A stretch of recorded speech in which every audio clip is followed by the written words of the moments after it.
वाढवण मंदार प्रकल्प भूसंपादनात गैरव्यवहार। शेतकऱ्यांना दिला जाणाऱ्या मोबदल्यात हा गैरव्यवहार आहे। शेतकऱ्यांना जास्तीचा मोबदला देण्याचं आमिष दाखवलंय आणि लाखो रुपये उकळलेले आहेत। भूसंपादन विभागाकडून शेतकऱ्यांकडे टक्केवारीची मागणी। वाढवण ग्रीनफील्ड महामार्ग आहे। खरं म्हणजे हा महामार्ग राष्ट्रीय महामार्ग असं त्या ह्याला नामकरण केलेलं आहे। मग राष्ट्रीय महामार्ग हा कोणत्या तरी शहराला जोडणारा असतो। मुळात हीच दिशाभूल केलेली आहे ह्या महामार्गामध्ये आणि ह्या महामार्गामध्ये आता फार मोठा गैरव्यवहार झाला आहे कृषी विभागाचा। माझ्याकडे 3-4 शेतकरी आले की दादा आमची लहानशी जागा जाते आणि आम्ही जेव्हा त्या कृषी अधिकाऱ्याला सांगितलं गेलं की बाबा आम्हाला झाडं दाखवा, तर त्यांनी सांगितलं की नाही आता वेळ निघून गेलेली आहे आणि मला लोकांनी 20%ची त्यांनी डिमांड केलेली आहे। त्यांच्या तोंडून ऐकलेलं आहे।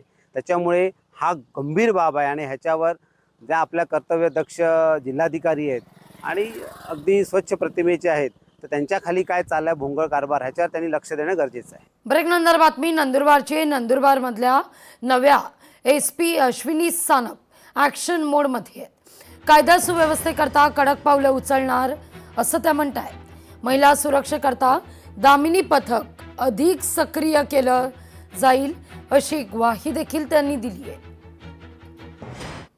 नंदुरबार जिल्ह्याचा क्राईम ट्रेंड लक्षात घेता समाजाभिमुख लोकाभिमुख पोलिसिंग राबवण्याची मनोदय आहे। स्मार्ट, सेन्सिटिव्ह, स्ट्रिक्ट आणि स्विफ्ट असं पोलिसिंग राबवलं जाईल। त्याचबरोबर पोलिसांच्या वेलफेअर बाबतही बरेच उपक्रम राबवणं गरजेचं आहे, ते देखील राबवले जातील। आणि कम्युनिटी पोलिसिंगच्या माध्यमातून समाजामध्ये सौहार्द कसा राखला जाईल या बाबतीत विशेष प्रयत्न केले जातील। डिसिप्लिन हा पोलीस दलाचा कणा आहे, त्या बाबतीमध्येही विशेष भर दिला जाईल। पत्नी नांदायला न आल्याच्या रागातून पतीचा संताप झालाय। 2 चिमुकल्यांना डिझेल टाकून जाळण्याचा प्रयत्न आहे।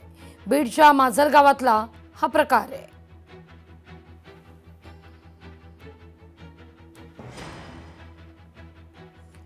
पुण्यामध्ये रक्ताच्या तुटवड्यामुळे शस्त्रक्रिया लांबणीवर जातीये। सुट्या आणि वाढत्या उन्हामुळे शिबिरांना ब्रेक लागलाय।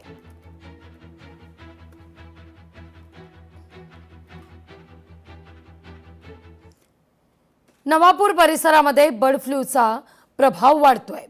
4 दिवसात 1,93,000हून अधिक कोंबड्यांना मारलंय। 8 लाखांपेक्षा जास्त अंडी नष्ट आहेत। संसर्ग रोखण्याकरता प्रशासनानं तातडीची कारवाई सुरू केली आहे।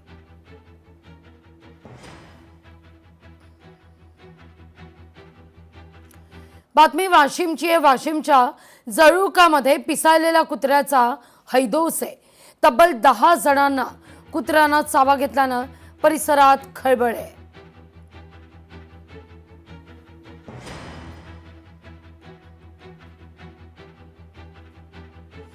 मुख्यमंत्री देवेंद्र फडणवीसांचं नसरापूर अत्याचार प्रकरणावर बारीक लक्ष आहे।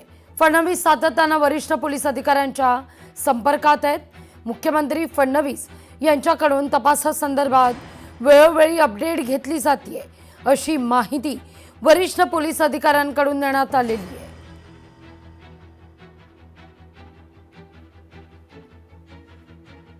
पुण्यातील 2000 प्रकल्पांना नोटीस आहेत। त्रैमासिक प्रगती अहवाल सादर न केल्याचा ठपका आहे। महारेराची प्रकल्पांवर कारवाई सुद्धा आहे।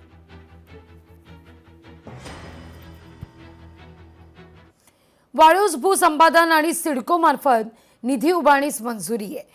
महानगर प्रदेश विकास प्राधिकरणाच्या बैठकीत हा निर्णय घेण्यात आलेला आहे। निधी उभारणीस मुख्यमंत्री फडणवीसांनी मंजुरी दिली आहे।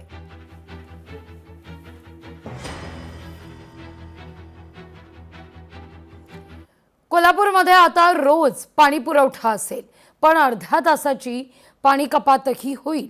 अवघ्या 5 दिवसात मनपा प्रशासनानं U-टर्न घेतलाय।